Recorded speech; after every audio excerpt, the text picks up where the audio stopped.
नमस्कार। राज्य शिक्षा शोध एवं प्रशिक्षण परिषद बिहार पटना में आप सबका स्वागत है। प्यारे बच्चों, आज की कक्षा में हम लोग रियल नंबर पर बात करेंगे। पिछली कक्षा में आप वास्तविक संख्याओं के बारे में थोड़ी बहुत जानकारी हासिल किए हैं। उस दौरान हमने परिमेय संख्या और अपरिमेय संख्या के परिवार से मुलाकात किया था, उनसे जान पहचान बढ़ाई थी। आप ये जान चुके हैं कि परिमेय क्या होता है, अपरिमेय क्या होता है, वास्तविक संख्याएं क्या होती है। अब हम लोग वास्तविक संख्याओं के कुछ और विशेष गुण धर्म की बात करेंगे। आज की कक्षा में मुख्य रूप से हम लोग चर्चा करने जा रहे हैं किसी भी जो धनात्मक पूर्णांक संख्याएं हैं उसके दो बहुत ही महत्वपूर्ण गुण पर, जिसमें पहला है आपका यूक्लिड का विभाजन एल्गोरिदम, जिसे हम लोग कलन विधि भी कहते हैं, यूक्लिड्स डिवीजन एल्गोरिदम। साथ ही साथ हम लोग बात करेंगे अंकगणित का आधारभूत प्रमेय का, फंडामेंटल थ्योरम ऑफ अरिथमेटिक की चर्चा आज हम लोग करेंगे। जैसा कि नाम से स्पष्ट है, यूक्लिड विभाजन एल्गोरिदम, विभाजन शब्द से आप परिचित हैं और उसका मतलब आप जानते हैं विभाज्य करना, भाग करने की क्रिया। तो ये जो कलन विधि है, यूक्लिड विभाजन एल्गोरिदम जिसे कह रहे हैं, इसमें हम लोग मुख्य रूप से बात करेंगे भाग की प्रक्रिया पर, विभाजन की प्रक्रिया पर। आपने देखा है कि किसी भी संख्या को जब हम किसी संख्या से भाग देते हैं तो या तो वह पूर्णतः विभाजित हो जाता है या कुछ न कुछ शेष बचता है, रिमाइंडर बचता है। अब उसी को जो हम साधारण तौर पर जो भाग देते हैं उसी को चरणबद्ध तरीके से, एल्गोरिदम तरीके से किस प्रकार लिखते हैं, एल्गोरिदम क्या होता है, इन बातों की चर्चा करेंगे। साधारण भाग से आगे बढ़ कर के हम इस विधि के प्रयोग से HCF वगैरह कैसे निकाला जा सकता है, इसकी चर्चा भी करेंगे। साथ ही साथ जो फंडामेंटल थ्योरम हम पढ़ेंगे अरिथमेटिक का, अंकगणित का, यह मुख्य रूप से संबंधित है मल्टीप्लाई पर, गुणन पर। गुणा के संबंधित कुछ गुण हम लोग इसमें जानेंगे, पढ़ेंगे, सीखेंगे। इसमें सिंपली जो हम लोग किसी भी कंपोजिट नंबर का, किसी भी भाज्य संख्या का अभाज्य संख्याओं के गुणन के रूप में लिखते हैं, उसके बारे में ही जानकारी आपको इसमें है। इसका भी दैनिक जीवन में जो प्रयोग है या इसकी सहायता से हम गणित के कुछ बातें, जैसे अपरिमेयता सिद्ध करना, √2 है, √3 है, √5 है, वो कैसे अपरिमेय संख्या है। साथ ही साथ किसी भी P/Q वाली जो संख्या है, यानी भिन्नात्मक जो संख्या है, उसका जब हम दशमलव में परिवर्तन करते हैं तो वह शांत होगा या अशांत आवर्ती होगा, ये देख के ही कैसे पहचानेंगे, ये सब बात हम लोग करेंगे अंकगणित की आधारभूत प्रमेय में। तो आइए आज की कक्षा की शुरुआत हम करते हैं यूक्लिड विभाजन एल्गोरिदम से या कलन विधि से।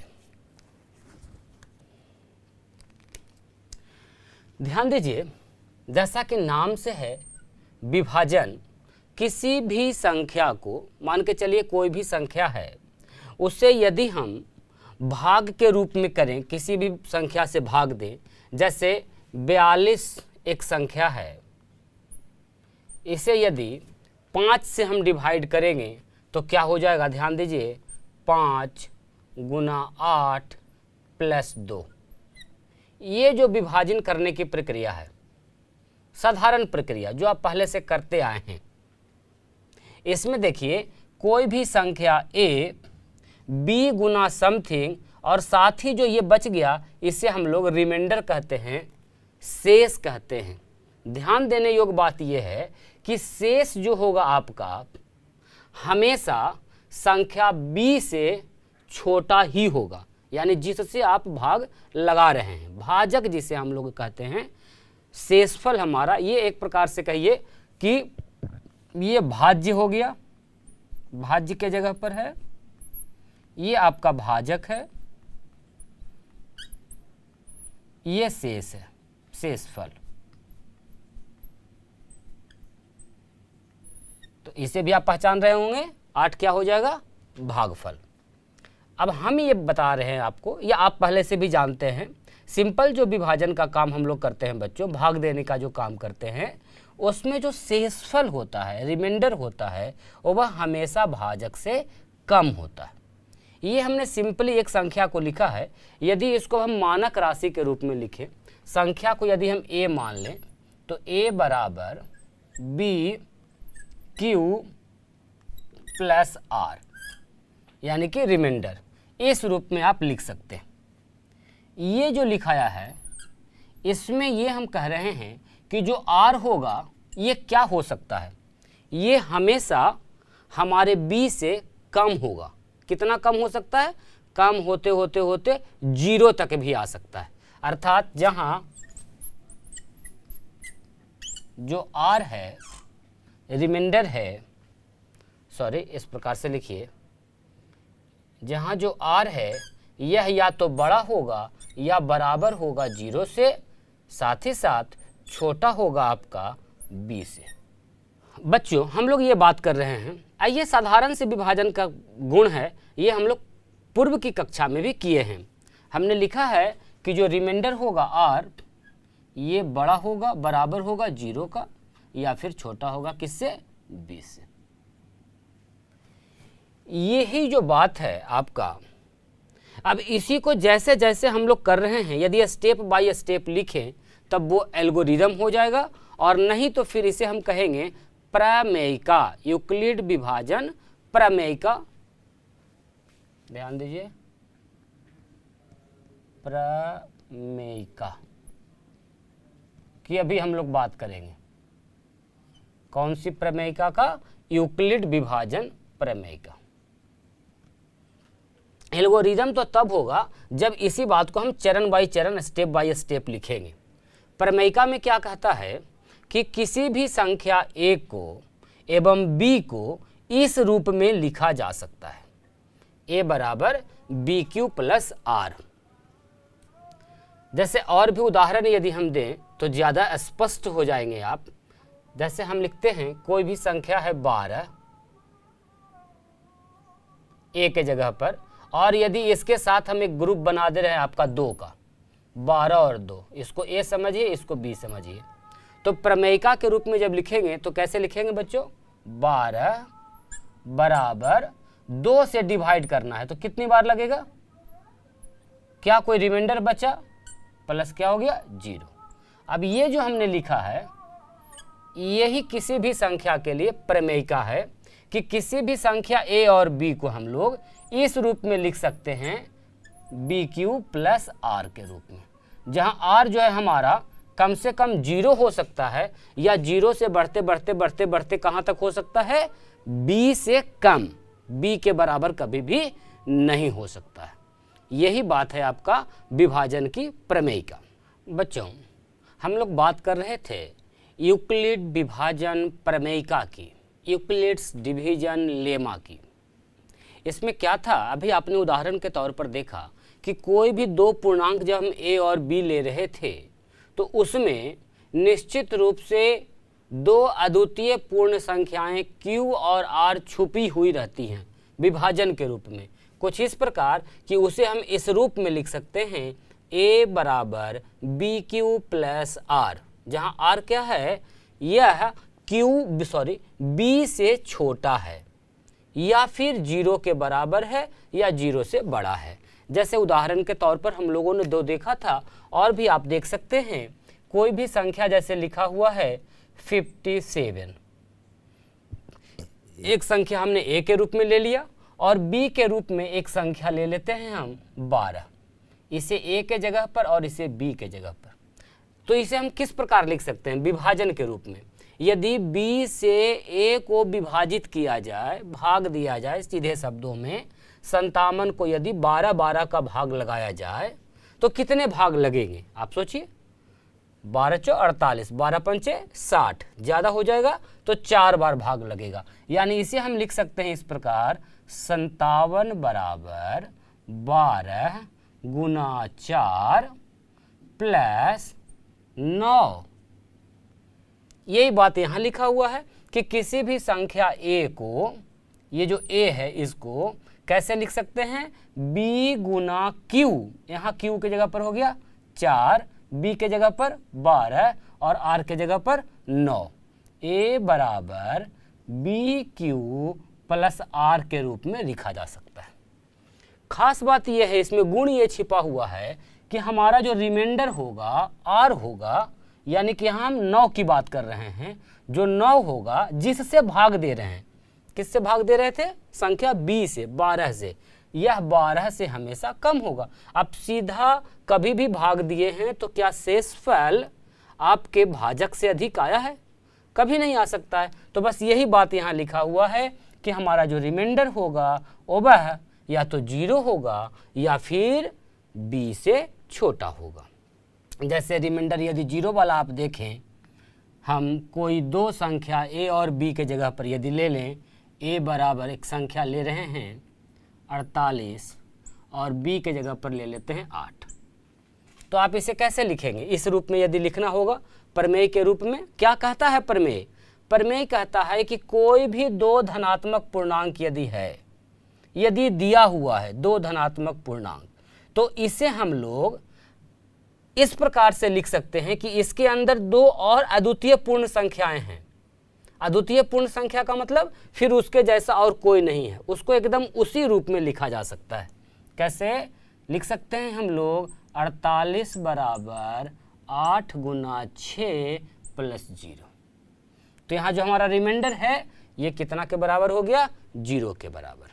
तो यही बात कह रहा है, ध्यान दीजिए बच्चों, फिर से एक बार सुन लें आप, बहुत ही इम्पॉर्टेंट है और बहुत आसान है। आप ऐसे काम पहले से करते आए हैं कि कोई भी दो धनात्मक पूर्णांक यदि दिया रहे a और b, तो उसके अंदर दो अद्वितीय पूर्ण संख्या q और r विद्यमान होता है विभाजन के रूप में। अर्थात हम लिख सकते हैं a बराबर b q plus r, where r is greater और equal to 0 and smaller than b। ऐसे तो हम लोग इस बात का उपयोग हमेशा से करते आए हैं, विभाजन की प्रक्रिया लंबे समय से चलती आई है। लेकिन सबसे पहले इसका लिखित रूप में कहीं यदि प्रमाण मिलता है तो वो यूक्लिड एलिमेंट्स में है, पुस्तक नंबर 7 में। यूक्लिड एलिमेंट्स,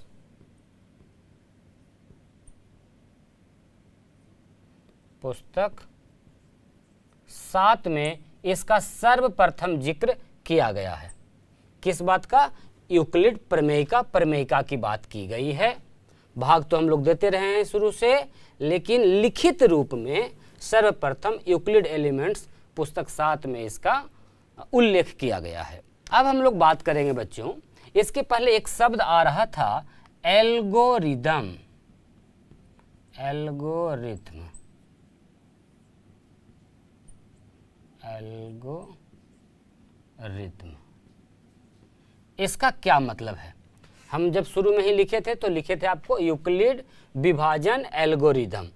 तो एल्गोरिदम शब्द का अर्थ ये है कि किसी भी समस्या को हल करने के लिए या चलने के लिए उसका चरण बाई चरण तरीका एल्गोरिदम कहलाता है। ये क्या है? चरणबद्ध तरीका यदि लिखा जाए किसी को, चरण बाई चरण, step by step, step 1, step 2, step 3, इस प्रकार से यदि किया जाए तो उसे ही हम लोग एल्गोरिदम कहते हैं। प्रमेय तो हो गया आपको, प्रमेय क्या होता है?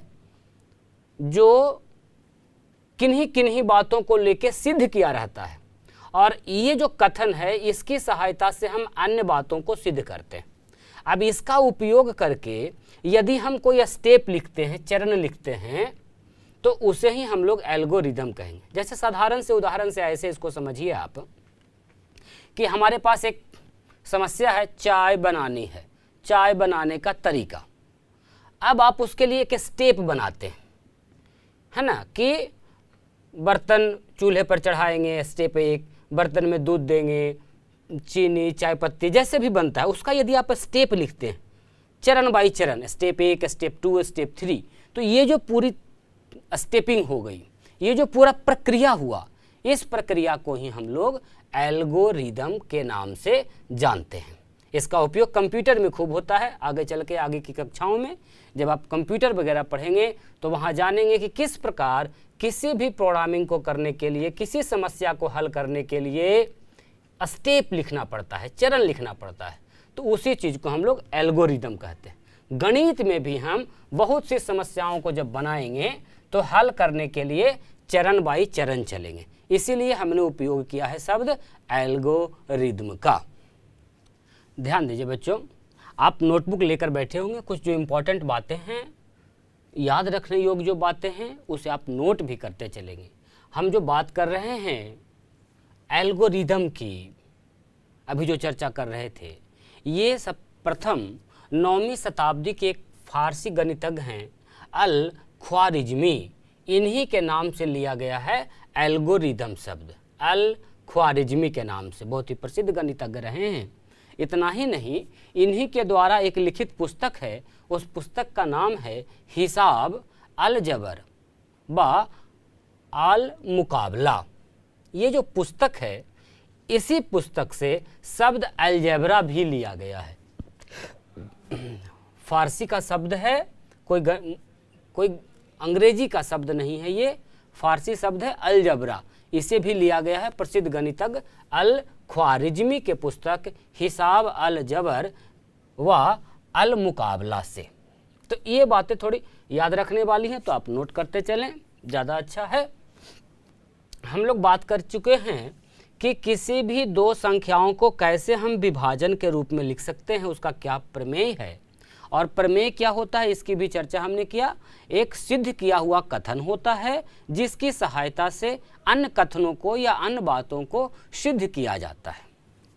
अब जो एल्गोरिदम वाली बात है, जिसमें हम कहे थे कि चरण बाई चरण लिखना पड़ता है, उसका उपयोग करके गणित में बहुत सारा अनुप्रयोग करते हैं, जिसमें बहुत ही इम्पॉर्टेंट है किन्हीं भी दो संख्याओं का मासा ज्ञात करना। मासा HCF जिसे कहते हैं, आप पहले से HCF जानते हैं, आपको ज्ञात भी करना आता है। तो अभी हम लोग सीखेंगे किन्हीं भी दो संख्याओं का HCF एल्गोरिदम की सहायता से कैसे ज्ञात किया जाता है। आइए ज्ञात करते हैं किन्हीं दो धनात्मक पूर्णांकों का HCF। इसके लिए हम दो संख्याएं ले रहे हैं, एक संख्या है 455 और एक संख्या है 42। इसका HCF ज्ञात करना है, ये अपने पास एक काम है। तो चलिए हम लोग इसमें HCF ज्ञात करने में प्रयोग करते हैं प्रमेय का, अभी अभी जो आपने प्रमेय पढ़ा है उसका। ये संख्या A मान लीजिए, इसको B मान लीजिए। यहाँ 455 जो संख्या है वह बड़ा है किससे? 42 से। तो आइए हम 455 को लिखते हैं BQ प्लस R के रूप में। कैसे लिखा जा सकता है बच्चों? 455 बराबर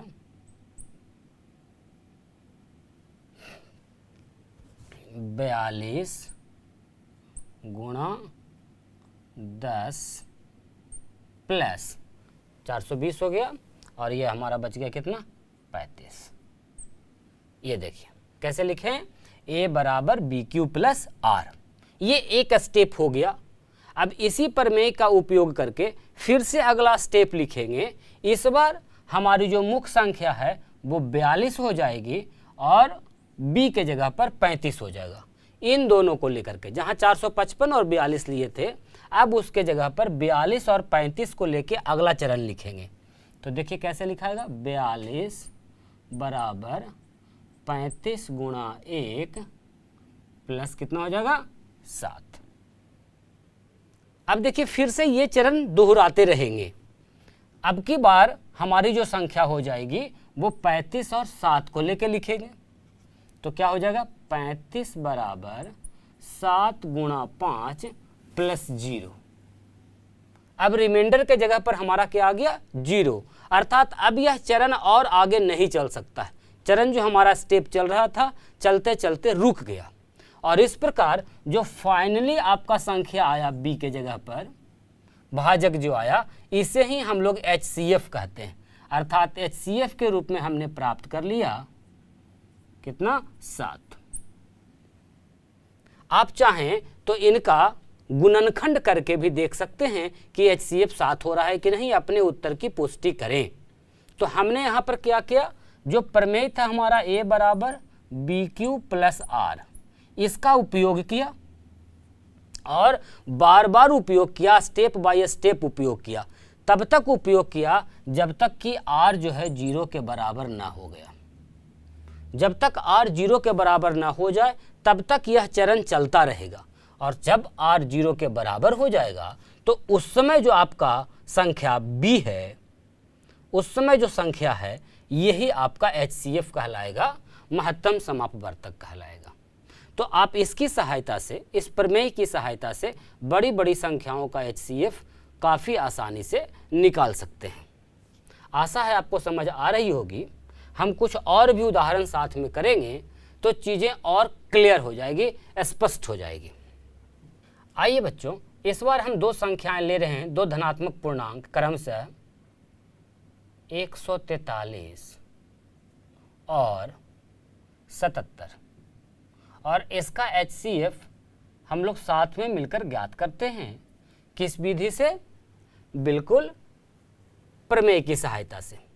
तो सबसे पहले देखिए, संख्या जो 143 है वो वह बड़ी है 77 से। इसे हम एज ए के रूप में और इसे बी के रूप में प्रयोग करेंगे। आइए अब हम लिखते हैं इसे प्रमेय के रूप में, अद्वितीय रूप में। कैसे लिख सकते हैं?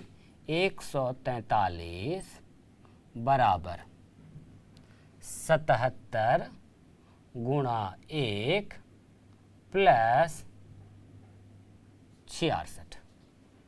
ठीक है, अब देखना आपको यह है कि क्या रिमाइंडर 0 हो गया। यदि हो गया होता तो यहीं पर हमारा उत्तर हो जाता, और यदि नहीं हुआ है तो बच्चों इसी प्रक्रिया को आगे बढ़ाएंगे। अब की बार हम संख्या लेंगे 77 और बी के रूप में 66, ए के रूप में 77। तो कैसे लिखेंगे? 77 बराबर 66 गुना 1 प्लस 11। जब तक रिमाइंडर 0 ना हो जाए इसी प्रक्रिया को हम दोहराते रहेंगे। तो अगली बार क्या हो जाएगा हमारा? 66 बराबर 11 गुना 6 प्लस 0। और जब रिमाइंडर 0 हो जाए, इक्वल 0 जो है रिमाइंडर इक्वल टू 0, तो इस स्थिति में ये जो सबसे लास्ट का भाजक बच गया इसे ही हम लोग HCF कहते हैं, अर्थात HCF बराबर हो गया 11। अब ये जो चरण बाई चरण हम कर रहे हैं इसे कहते हैं एल्गोरिदम, और इस एल्गोरिदम को लिखने में हमने जिसका उपयोग किया, ये जिस प्रकार से हमने संख्याओं को तोड़ा, इसे हम लोग प्रमेय की सहायता से किए। अक्सर लोग प्रमेय और एल्गोरिदम को एक ही समझ लेते हैं, लेकिन वस्तुतः दोनों अलग अलग है। प्रमेय तो सिद्ध की हुई बात है जिसकी सहायता से हम संख्याओं को तोड़ रहे हैं, और उसका जो फिर चरण बना रहे हैं, स्टेप बाय स्टेप बना रहे हैं, इसे बच्चों कहते हैं एल्गोरिदम।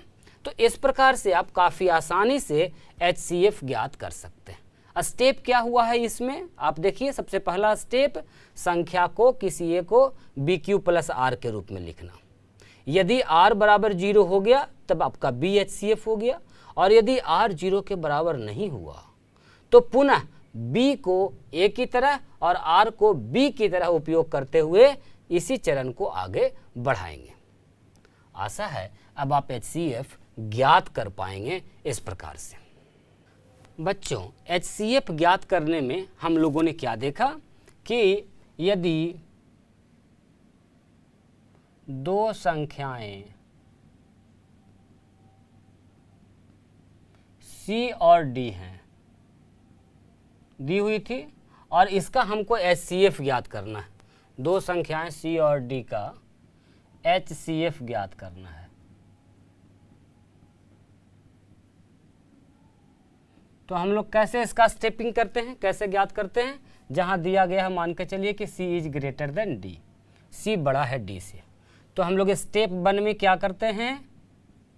स्टेप 1 इसमें हम लोग करते हैं कि संख्या C को D के विभाजिता के रूप में लिखते हैं, D गुणा Q प्लस R, जहां पर R क्या है बच्चों?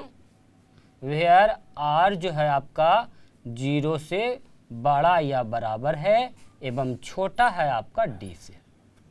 ये हमारा स्टेप 1 हो गया, सबसे पहला स्टेप जो किए थे।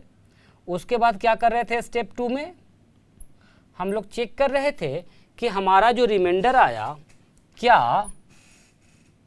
r इक्वल टू 0, यदि हाँ तो हमारा जो d है ये HCF हो गया, तो HCF बराबर d। और यदि r जो हमारा बचा है इज नॉट इक्वल टू 0, तो फिर इस स्थिति में हम लोग d को और r को लेकर के अगला स्टेप करते हैं, अर्थात हम लोग लिखेंगे इसी प्रकार से फिर कि d और r को लेकर के d एवं r के लिए प्रमेयिका लिखेंगे, प्रमेयिका। और ये स्टेप हमारा चलता रहेगा राउंड बाय राउंड, कब तक, जब तक ये स्टेप 3 फाइनल स्टेप कब तक चलेगा, जब तक कि r is not equal to 0। जब r बराबर 0 हो जाए तब हमारा जाकर के जो चलने वाला काम था स्टेपिंग का वो एंड हो जाएगा। तो इस प्रकार का जो हम स्टेप किए हैं, प्रोग्रामिंग किए हैं, बस इसी चीज को हम लोग बोलते हैं एल्गोरिदम।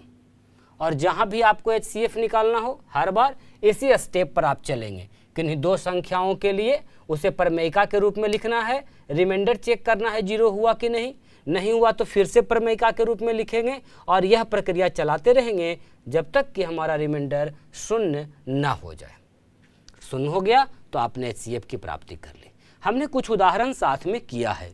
अब आप कुछ और संख्याओं को खुद से लीजिए, 2 संख्याओं के समूह को, और उसका HCF ज्ञात करके देखिए। नहीं तो फिर अभ्यास के लिए बहुत सारे प्रश्न आपके पाठ्य पुस्तक में दिए गए हैं, वहाँ से भी अभ्यास के प्रश्नों को उठाइए और उन प्रश्नों को बना जाइए। आज की कक्षा में हम लोगों ने सीखा है कि वास्तविक संख्याएं जो हैं किस प्रकार काम करती है, उससे संबंधित क्या थ्योरम्स हैं, क्या प्रमेय हैं। साथ ही साथ हमने जाना कि एल्गोरिदम क्या होता है। अगली कक्षा में हम लोग जब मिलेंगे बच्चों तो बात करेंगे इसी पर कुछ और प्रश्न की और इससे संबंधित और भी बातों का। साथ ही साथ फंडामेंटल जो प्रॉपर्टीज हैं, गुण हैं संख्याओं का, उस पर भी चर्चा करेंगे। तो आप खूब अभ्यास करते रहें, खुश रहें। मिलते हैं अगली कक्षा में और भी नई जानकारियों के साथ। तब तक के लिए नमस्कार।